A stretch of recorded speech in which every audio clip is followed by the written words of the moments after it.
আকাশের অপ্রতিদ্বন্দ্বী শিকারী golden eagle. এদের রাজকীয় উপস্থিতি এবং ক্ষিপ্রতা এদেরকে প্রকৃতির অন্যতম সেরা শিকারীতে পরিণত করেছে। গোল্ডেন ঈগল মূলত উত্তর গোলার্ধের পাখি। এদের উত্তর আমেরিকা, ইউরোপ এবং এশিয়ার বিস্তীর্ণ অঞ্চলে দেখা যায়। এরা সাধারণত খোলা পাহাড়ি এলাকা, মরুভূমি এবং বনাঞ্চল পছন্দ করে। সমুদ্রপৃষ্ঠ থেকে অনেক উঁচুতে পাহাড়ের খাঁজে বা বড় গাছের মগডালে এরা বাসা বাঁধে। গোল্ডেন ঈগল অত্যন্ত শক্তিশালী ও সাহসী। এদের নখ এবং ঠোঁট প্রচণ্ড ধারালো। এরা নিজের ওজনের চেয়ে কয়েক গুণ বেশি ওজনের প্রাণীকেও আক্রমণ করতে পারে। শিকার ধরার সময় এরা ঘণ্টায় ১৫০ থেকে ২০০ মাইল বেগে ডাইভ দিতে সক্ষম।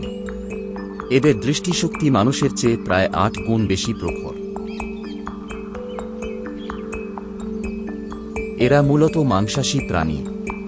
এদের প্রধান খাদ্য হল খরগোশ ও কাঠবিড়ালি, বিভিন্ন সরীসৃপ ও সাপ, ছোট আকারের হরিণ বা ছাগলছানা, মাঝে মধ্যে মরা পশুর মাংস খেয়ে থাকে।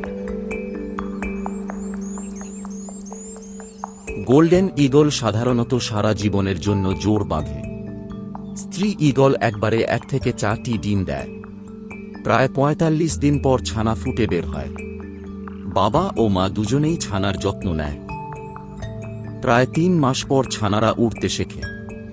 তবে একটি বাসায় সাধারণত সবচেয়ে শক্তিশালী ছানাটি টিকে থাকে।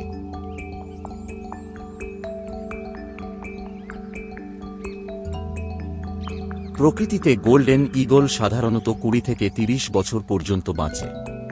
তবে খাঁচায় বা সংরক্ষিত এলাকায় এরা আরও বেশি সময় বাঁচতে পারে। এদের প্রধান শত্রু হল আবাসস্থল ধ্বংস এবং অবৈধ শিকার। এছাড়া বৈদ্যুতিক তারের সাথে সংঘর্ষ বা বিষক্রিয়ার কারণেও অনেক ঈগল মারা যায়। গোল্ডেন ঈগল তার বুদ্ধিমত্তা এবং অসীম সাহসের জন্য বিশ্বজুড়ে বীরত্বের প্রতীক হিসেবে পরিচিত।